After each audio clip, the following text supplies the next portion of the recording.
जगन्नाथपुरी जो लोग गए होंगे उनको पता होगा, श्री जगन्नाथ भगवान की सेवा वहां के पंडा पुजारी करते हैं। और महाराज जहां सारे नियम टूट जाए वही जगन्नाथपुरी है, सारे नियम तोड़ करके वहां सेवा होती है ठाकुर जी की। श्री जगन्नाथ भगवान का भोग भी विचित्र प्रकार से लगता है, उनका श्रृंगार आदि सब विशिष्ट है। जगन्नाथ भगवान नहाते कैसे हैं? जगन्नाथ मंदिर में बड़े बड़े चांदी के शीशे रखे हैं, उन दर्पणों को जगन्नाथ भगवान के सामने रखा जाता है, तो जगन्नाथ भगवान का प्रतिबिंब उन दर्पणों में, शीशों में दिखाई देता है।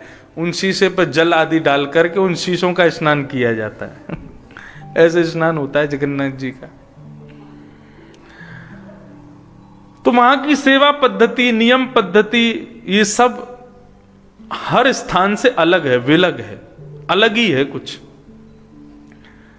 तो आचार्य स्वामी श्री रामानुजाचार्य जी ने मन में विचार किया कि यहां पर सेवा पद्धति सुधारनी चाहिए थोड़ी। ये कैसे भी भगवान की सेवा करते हैं, ये ठीक तो नहीं है। तो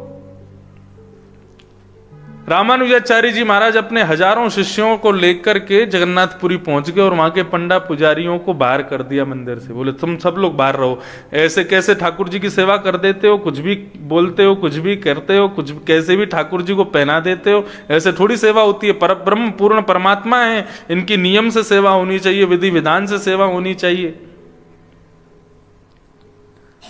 अब पंडा पुजारी सब मंदिर के बाहर कर दिए, मंदिर बंद कर दिया। आचार्यों ने अपने अनुसार सेवा करनी शुरू की, वेद मंत्रों से उठाना, वेद मंत्रों से भोग लगाना, बड़ी शुद्धता का ध्यान रखना, मंदिर का रोज 3 बार झाड़ू पोंछा बर्तन आदि सब होना, बड़ी शुद्धता से सब करने लगे। अब मंदिर के बाहर बैठे बैठे पंडे पुजारी सब रोने लगे, हे जगन्नाथ स्वामी नयन पथगामी भवतु में, हम पर कृपा करो प्रभु, हमारी जीवनचर्या, हमारी दिनचर्या सब आपसे है, आप हमसे दूर हो जाओगे तो हम कैसे जिएंगे? हम जैसी टूटी फूटी सेवा करते हैं, लेकिन प्रभु हमारी रोजी रोटी आपसे है, हम आपके बिना नहीं रह सकते। पंडे पुजारी सब रोने लगे। तो अंदर बैठे हुए श्री जगन्नाथ जी का मन बड़ा अशांत हो गया। बोले मुझे आचार्यों की सेवा स्वीकार करने में आनंद आता है लेकिन मैं आचार्यों की सेवा स्वीकार करने के लिए कितने सारे मंदिरों में बैठा हूं। दक्षिण में रंगनाथ मंदिर है, तिरुपति मंदिर है, बद्रीनाथ मंदिर है, सब जगह नियम से सेवा होती है। आचार्यों को सेवा करनी है, वहां करें। यहां जगन्नाथपुरी में तो मैं यहां के भोले भाले भक्तों के लिए उनकी अनुसार सेवा स्वीकार करने के लिए आया हूं।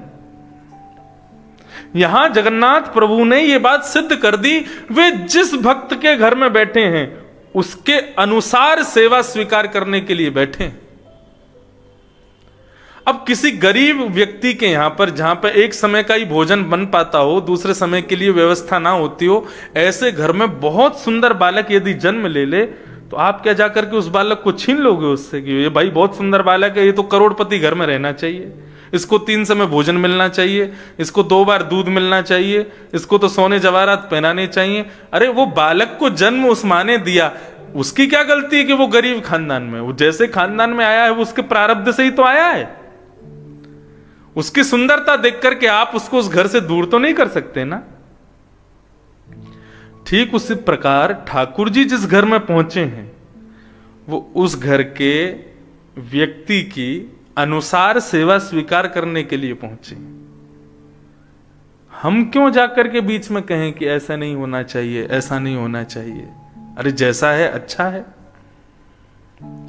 ठाकुर जी सेवा हां, कहीं पर बहुत ही ज्यादा अति हो जाती हो वहां तो बोलना चाहिए। ठाकुर जी के वस्त्र आदियों पे धूल जम रही है, ठाकुर जी के, अब ऐसा तो होता है ना, कई घरों में जाते हैं बच्चों की बिल्कुल केयर ही नहीं होती, तो उस माँ को तो समझाना पड़ता है ना, भाई थोड़ा इन पर ध्यान दिया करो, इनको समय से भोजन दिया करो, इनको बढ़िया नाश्ता कराया करो, पढ़ाया लिखाया करो, बच्चे तुम्हारे गलत बोलते हैं। ये सब तो माँ को समझाना चाहिए। जहां बहुत ही अति होती है वहां बोलना चाहिए, लेकिन जहां बालक सामान्य रूप से रह रहे हैं, सब ठीक है, तो वहां क्यों बोले हम? ठीक उसी प्रकार जहां सामान्य सेवा ठाकुर जी की चल रही है वहां इंटरफेयर नहीं करना चाहिए। ठाकुर जी को करवानी होती तो तुम्हारे पास ही नहीं आ जाते, उनके पास गए तो इसका मतलब उनकी सेवा लेने गए, तुम क्यों बोलो। रामानुजाचार्य जी ने सारे पुजारियों को बाहर कर दिया तो ठाकुर जी बड़े चिंता में आ गए, क्या करूं, मैं तो उनके बिना रह ही नहीं पा रहा। रामानुजाचार्य जी से कहा कि प्रभु आप ना वापस चले जाओ दक्षिण, उन्हीं पंडे पुजारियों को भेज दो भीतर। रामानुजाचार्य जी बोले वो लोग ऐसे सेवा करते हैं, शुद्धता का ध्यान नहीं रखते और बिना हाथ धोए आपका स्पर्श कर लेते हैं और ऐसा करते हैं वैसा करते हैं, मुझे अच्छा नहीं लगता। बोले आपको नहीं भाता लेकिन मुझे भाता है, मुझे अच्छा लगता है। बोले ये सब उड़िया बंगाली सारे हमारे पुजारी ये जब विचित्र विचित्र आवाज निकाल करके और ताली बजा के जब मेरे सामने मटक मटक के नाचते हैं ना, मुझको बड़ा सुख मिलता है। रामानुजाचार्य जी फिर भी नहीं माने, बोले नहीं मैं नहीं छोड़ के जाऊंगा, मैं आचार्य हूं, मैं आपकी सेवा सुधार के ही जाऊंगा। तो जगन्नाथ भगवान, रात में नींद नहीं आई, रात्रि में जगन्नाथ भगवान ने गरुण जी को बुलाया। गरुण जी तुम हमारा एक काम कर दो। बोले क्या? बोले ये आचार्य रामानुजाचार्य और इनके जो 5000 शिष्य यहाँ आ गए हैं ना, इन्होंने पंडा पुजारियों को बाहर कर दिया। बोले हाँ, ये रात में जब सो जाएं तो सोते हुए इन लोगों को अपने ऊपर बिठा करके तुम उड़ा के यहां से ले जाओ, उनको दक्षिण में छोड़े आओ, मेरा ये काम कर दो आप। तो गरुण जी महाराज तो प्रबल हैं, ठाकुर जी के परम अधिकारी ये विराज रहे हैं। गरुण जी ठाकुर जी के नित्य सेवक हैं। श्री गरुण जी महाराज ने सारे रामानुजाचार्य जी के शिष्यों को, रामानुजाचार्य जी को शयन अवस्था में अपनी पीठ पर लिटा लिया और बड़े धीरे से आराम से उड़ करके जगन्नाथपुरी से सीधे पहुंचे कहां? तिरुचिरापल्ली, श्रीरंगम मंदिर, और वहां जाकर के सोते हुए इन लोगों को छोड़ दिया और लौट करके वापस पहुंच गए जगन्नाथपुरी। और जगन्नाथपुरी जाके द्वार खोल दिए, सारे पंडे पुजारी फिर से भीतर चले गए। जगन्नाथ जी की फिर से वही पुरानी सेवा शुरू हो गई। यहाँ प्रातः काल ब्रह्म मुहूर्त हुआ, रामानुजाचार्य जी जैसे ही उठे, कहाँ आ गए भैया हम, ये कौन सी जगह है? तभी देखा तो सब भाग दौड़ मची महाराज। तब पता चला, बोले कहाँ है? बोले हम लोग तो वापस श्रीरंगम आ गए, दक्षिण में आ गए, श्री जगन्नाथ जी ने हमको रात रात में पहुंचवा दिया है। तो रामानुजाचार्य जी ये भाव सुनकर के दुखी नहीं हुए, बड़े प्रसन्न हुए और श्री रंगनाथ भगवान के सामने दंडवत होते हुए प्रणाम करने लगे। बोले प्रभु आप वही सुहागन है जिससे आप रीझ जाओ, आप जगन्नाथ के लोगों से रीझ गए हो, इसलिए आप उनकी सेवा में प्रसन्न हैं। हम ये विचार करते हैं कि आचार विचार से सेवा हो, लेकिन ठाकुर जी विचार करते हैं एक बार को आचार विचार छूट जाए लेकिन भाव से सेवा हो, मन से सेवा हो, प्रेम से सेवा हो। एक बार को विचार युक्त ना हो, आचार युक्त ना हो, लेकिन प्रेम युक्त हो। ठाकुर जी को प्रेम युक्त सेवा प्रिय है। प्रेम के वश अर्जुन रथ हांक्यो, प्रेम के वश अर्जुन रथ हांक्यो, भूल गए ठकुराई सबसे ऊंची प्रेम सगाई, सबसे ऊंची प्रेम सगाई, सबसे ऊंची प्रेम सगाई, सबसे ऊंची प्रेम सगाई। ओ दुर्योधन की मेवा त्यागी, दुर्योधन की मेवा त्यागी। ये कथा पता है आपको? भगवान शांति दूत बनकर के गए कौरवों के पास और कौरवों से जाकर के कहा, भाई ये 5 पांडवों के साथ में तुम महाभारत युद्ध करोगे, कितनी माताएं विधवा हो जाएंगी, कितने बालक अनाथ हो जाएंगे, ये मत करो। एक काम करो, इन 5 पांडवों को ना भारत में छोटे छोटे 5 गांव दे दो, बस 5 गांव दे दोगे, ये लोग रह लेंगे। इतना बड़ा युद्ध करने की क्या जरूरत है? हमको कोई बहुत बड़ा शासन नहीं चाहिए, 5 गांव चाहिए बस। दुर्योधन बोला, शरीर में एक छोटी सी फुंसी को फोड़ा बनने में देर नहीं लगती, मैंने 5 गांव यदि दे दिए ना तो एक दिन ये पूरे भारत पर कब्जा कर लेंगे, मैं जानता हूं। सुचग्रैव न दास्यामि बिना युद्धेन केशव, सुई की नोक के बराबर जमीन भी बिना युद्ध के नहीं दूंगा। यदि इनको 5 गांव भी चाहिए तो युद्ध करें पहले मेरे से। अब भगवान किसी के लिए बेचारे शांति दूत बन के आए तो उनकी बात की थोड़ा सम्मान करना चाहिए ना, लेकिन नहीं मानी उनकी बात। जब बात पूरी हो गई तो दुर्योधन बोला मैंने आपके लिए 56 भोग बनवाया है, आइए भोग पाओ। भगवान बोले नहीं, हमारा भोजन तो आज विदुर काका के यहाँ है। विदुर जी वहीं बैठे थे, वो बोले मैंने कब निमंत्रण दिया इनको, मैंने तो इनसे कुछ कहा ही नहीं। बोले आज विदुर काका जी के यहाँ भोजन है, हम वहीं पाएंगे, आप रहने दो। विदुर जी भागे वहां से, बोले भाई ये कब कब में पहुंच जाएंगे, कुछ पता नहीं चलेगा। फिर जाकर के व्यवस्था करने के लिए विदुर जी पहुंचे। विदुर जी तो बाहर कहीं व्यवस्था कर रहे थे, ठाकुर जी उनके पीछे से घर पहुंच गए और घर जाकर के विदुरानी के हाथ के कदली फल के छिलके खाए ठाकुर जी। ये सब कथाएं बड़ी प्रसिद्ध है।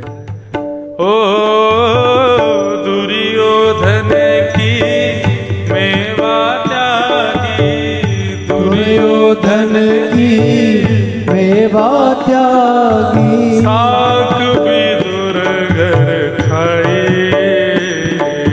साग विदुर घर खाए, वो सबसे ऊंची प्रेम सगाई, सबसे ऊंची प्रेम सगाई, वो सबसे ऊंची प्रेम सगाई, सबसे ऊंची प्रेम सगाई, वो सबसे ऊंची प्रेम सगाई, सबसे ऊंची प्रेम सगाई, सबसे ऊंची प्रेम सगाई, सबसे ऊंची प्रेम सगाई। प्रेम ठाकुर जी को बहुत प्रिय है। प्यार में और प्रेम में अंतर है। प्यार क्या है? जहां पर कोई चाह हो, जहां पर संसार की किसी वस्तु की चाह होती है उसको प्यार कहेंगे, और जहां पर संसार की किसी भी भौतिक वस्तु की चाह ना हो उसको प्रेम कहते हैं। जहां पर आपका किसी भी प्रकार की आपकी वांट्स खत्म हो जाएं उसको प्रेम कहते हैं। और ये प्रेम संसार के किसी व्यक्ति से नहीं हो सकता, क्योंकि संसार के किसी व्यक्ति से यदि प्रेम होगा तो संसार की चाह वहां आएगी ही आएगी। ठाकुर से जब प्रेम होता है तो फिर संसार की कोई चाह नहीं होती। जो ठाकुर जी से भी संसारी वस्तु मांगते हैं वो ठाकुर जी से भी प्यार ही करते हैं, प्रेम नहीं करते। लेकिन ठाकुर जी को प्यार प्रिय नहीं, प्रेम प्रिय है। प्रेम पुरर्थो महान, ठाकुर जी को प्रेम प्रिय है। तो चैतन्य पर चर्चा हो रही थी। भगवान चैतन्य है, उनके प्रति सदैव ये भावना रख ली जाए, सेवा में केवल इतना करो, अपने घर के ठाकुर जी को ये मत समझो कि ये मूर्ति है, ये पाषाण है, ये धातु है, ऐसा नहीं। जिस प्रकार हमारे बालक बच्चे हैं वैसे ही ये भी एक ठाकुर जी का चैतन्य स्वरूप है। इस प्रकार की भावना रखने मात्र से आपकी सेवा, फिर उसमें कभी कोई गलती नहीं होगी आपसे, आप सदैव उसमें निपुण रहोगे। भगवान का तीसरा रूप क्या है? आनंद। संसार की भौतिक वस्तु का सेवन करने के बाद में सुख मिलता है, लेकिन भगवत प्रीति प्राप्त होने के बाद आनंद की प्राप्ति होती है।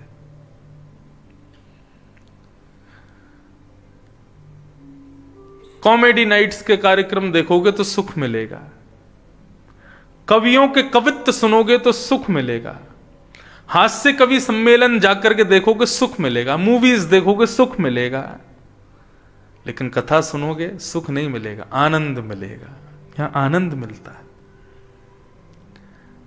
क्यों? क्योंकि यहां पर भी संसारी वस्तु का प्रवेश नहीं है। यहां पर भी संसारी वस्तु से आपको किसी भी प्रकार का प्रलोभन या किसी भी प्रकार का सुख नहीं दिया जाता। यहां पर भगवत चर्चा से ही आपको प्रसन्न किया जाता है। मूवीज थिएटर में आप जाते हो, बैठने की बढ़िया सीट होती है, पीछे होकर के बैठ जाओ तो और बढ़िया हो जाती है। और उसमें भी बहुत सारी कैटेगरीज होती हैं अच्छी अच्छी। आजकल तो और भी बढ़िया सुनने में आए, बढ़िया बढ़िया हो गया, बिस्तर भी लगा देते हैं मूवीज थिएटर में, पड़े पड़े देखो बढ़िया प्रेम से हैं। और कोविड में तो मूवीज थिएटर वगैरह सब बंद पड़े, तो आजकल तो फोनों में ही सब लोग लगे रहते हैं, कौन सी पिक्चर देख रहे हैं, कौन सी सीरीज देख रहे हैं, ये देख रहे हैं, वो देख रहे हैं। अलग ही जमाना आ गया। इतने व्यवस्थित होकर के लोग उसको देखते हैं, लेकिन उसके बाद भी एक बस सुख ही मिलता है हृदय को। यहां कथा में आप बैठे हो, पीछे टेकने के लिए आप सबके पास मसनद भी नहीं है, नीचे बैठने के लिए कोई विशेष व्यवस्था भी नहीं है। ऐसा नहीं है कोई हीटर वीटर लग रहा हो तो आपको थोड़ा सुख मिल रहा हो। आप असहज रूप से बैठे हो, लेकिन उसके बाद भी आप सबके चेहरे पर एक दिव्य प्रसन्नता है। इसी को आनंद कहते हैं। ये आनंद है। जहां व्यवस्थाएं मिलें और फिर आप प्रसन्न हो, वो सुख है। जहां कोई व्यवस्था नहीं है फिर भी आप आनंद में हो, उसी को कहते हैं आनंद। मन लाग्यो मेरो यार फकीरी में, जो सुख पायो राम भजन में, सो सुख नाही अमीरी में। मन लाग्यो मेरो यार फकीरी में। ये फकीरी ही आनंद प्रदान करती है। ये आनंद ही भगवान का स्वरूप है। कथा में अव्यवस्थाएं हैं, फिर भी आप बैठ करके प्रसन्न बैठे हो, तो आपके भीतर आनंद परमात्मा विराज गए हैं, इसीलिए प्रसन्न हो। ये भगवान के 3 रूप हैं, सत्य, चित्त और आनंद। ये भगवान के 3 रूप हैं, भगवान के 3 कर्म हैं। विश्वोत्पत्त्यादि हेतवे, भगवान को इंग्लिश में क्या कहते हैं? गॉड। और गॉड की फुल फॉर्म क्या है? जी फॉर जनरेटर, विश्व की उत्पत्ति करना। ओ फॉर ऑपरेटर, विश्व का पालन करना। और डी फॉर डिस्ट्रॉयर, विश्व का संहार कर देना। ये भगवान के 3 कर्म हैं। विश्वोत्पत्त्यादि हेतवे, विश्व की उत्पत्ति करना, उसका पालन करना और अंत में संहार कर देना। मैं कभी कभी इस भाव को सुनता हूं तो मुझे पता क्या लगता है, तो हम कौन है फिर? हम तो खिलौने हैं भगवान के। जैसे बालक होता है ना, वो गुड्डा गुड़िया की तरफ इशारा करता है, चाहिए चाहिए चाहिए, माता पिता से जिद करता है, तो माता पिता उसको वो गुड्डा खिलौना दिलवा देते हैं। तो जब खिलौना नया नया आता है ना, तो उसकी बड़ी देख रेख करता है, उसको बढ़िया सजा धजा करके उसको निकालता है। वो क्या हो गया? उत्पत्ति करना, खिलौने की उत्पत्ति। फिर उसका खूब पालन करता है, रोज उसको चलाएगा, कभी दीवार पे घुमाएगा, कभी जमीन पे चलाएगा, कभी आकाश में उड़ाएगा, कभी कुछ इस प्रकार खिलौनों को चलाता है। ये हो गया उसका पालन करना। और एक दिन क्या करेगा? मन टूट जाता है तो खिलौने को तोड़ देता है। ऐसे ही ठाकुर जी, हम गुड्डे गुड़िया सब बैठे, हमारा उत्पन्न किया हमको, अब हमारा पालन कर रहे हैं, एक दिन हमारा संहार कर देंगे। एक प्रकार से मानव का जन्म पता क्यों होता है? सीधी बात कह दूं, भगवान का मन लगाने के लिए होता है। हमारे जीवन में आए सुख दुखों को देख करके ठाकुर जी का मन लगता है। जब दुख आते हैं ना, संकट आते हैं, तो ठाकुर जी एक्साइटेड हो जाते हैं, अब देखूं अब क्या करेगा। आप उससे निकलने का प्रयास करते हो, ठाकुर जी फिर कुछ और कर देते हैं। बोले अब बता इससे कैसे निकलेगा? तो उससे भी निकल। तो जितनी स्वामी विवेकानंद एक बहुत अच्छी बात कहते हैं कि जीवन में यदि एक दिन भी बिना संकट के निकल जाए ना, तो समझना तुम जी ही नहीं रहे हो।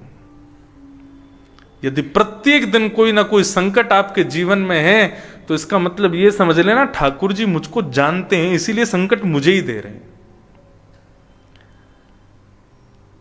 स्कूल में बच्चा जब पढ़ता है, उसका एग्जाम रोज हो, टेस्ट रोज हो, इसका मतलब क्या है कि टीचर्स चाहते हैं कि वो निपुण हो जाए, वो और अच्छा हो जाए, वो और निखर जाए अपनी पढ़ाई में। लेकिन जिस बालक का एक आध महीने में एक आध बारी एग्जाम होता है, टेस्ट होता है, तो टीचर्स जानते हैं कि एक बार में भी फेल होना है इसको, तो इसका क्यों लें बार बार। तो इसलिए भैया जीवन में यदि बहुत संकट आते हैं ना, बहुत कष्ट आते हैं, तो ठाकुर जी का एवरीडे का एग्जाम पेपर समझो, एवरीडे का टेस्ट समझो और उसको हल किया करो रोज। और अपने आप को खुश नसीब समझो यदि बहुत संकट जीवन में आ रहे हैं तो। ठाकुर जी जानते तो हैं कि हाँ भाई इंद्रेश नाम का कोई व्यक्ति, इसको संकट जरूर देना है मुझको।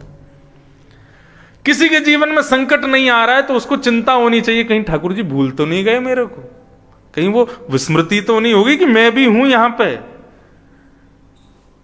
मेरा होने का ये रूप है कि ठाकुर जी रोज मुझे किसी ना किसी रूप में एग्जाम भेजते ही हैं, ले अब इसको फॉलो कर, इसको हल करके दिखा। विश्वोत्पत्त्यादि हेतवे, तो ठाकुर जी इस प्रकार विश्व की उत्पत्ति पालन संहार करते हैं। तापत्रय विनाशाय, और उन संकट रूपी एग्जाम्स को पार करते हुए यदि व्यक्ति भगवत आश्रित हो जाए, भगवत चरणाश्रित हो जाए, भगवान के अधीन हो जाए, तो भगवान कहते हैं उसके समस्त प्रकार के तापों को मैं दूर कर देता हूं। श्री कृष्णाय वयं नमः, ऐसे श्री कृष्ण को हम बारंबार प्रणाम करते हैं।